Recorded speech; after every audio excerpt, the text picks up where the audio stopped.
It was all David Axelrod and his porn stash this weekend. So will Bob Schieffer make him do the flop sweat tango? Well, stand by for a little hair of the dog and find out.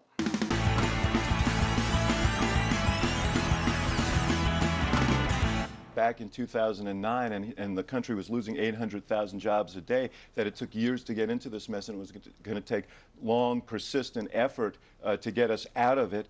He took some tough decisions, the auto intervention being a major one, and we've had 27 months of private sector job growth now, and 4.2 million jobs created, or 4.3. Yeah, great economy, David. And you know what, folks? That's no flop sweat tango, but it is the big gulp. Ugh, the lie's so big, not even David Axelrod could swallow it. A lot of those between now and November. Anyway, let's go now to this week and the big Who Can Fix the Economy roundtable discussion. And Obama Deputy Campaign Manager Stephanie Cutter has 3 big ideas. Can you guess what they are? Can you? Can you? Spend, spend, spend. And we can impact the economy. Just as Paul was saying, this policy of austerity, because of the refusal of Republicans to act, can change. We can give states the aid that they need to protect those teachers' jobs. We can put construction workers back to work. Austerity. In 4 years, they spent $6 trillion we don't have, and that's austerity. Did you notice her last name was Cutter?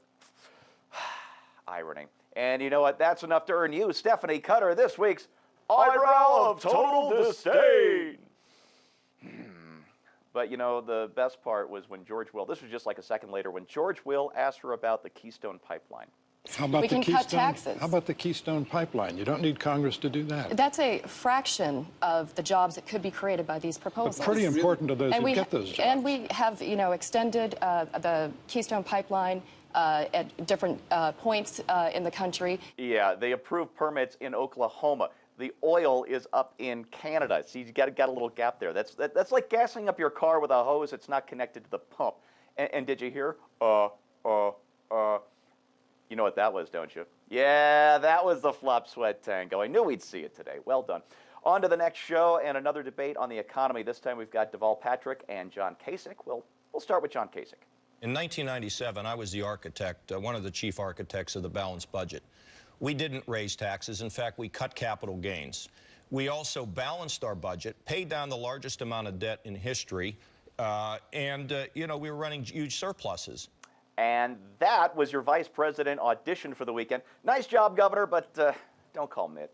He'll call you. Now, let's go to Deval Patrick, and oh boy, he's in trouble. They're talking about a little something Bill Clinton said about Romney the other day, and he's in trouble. Sterling business career. He was talking about Governor Romney.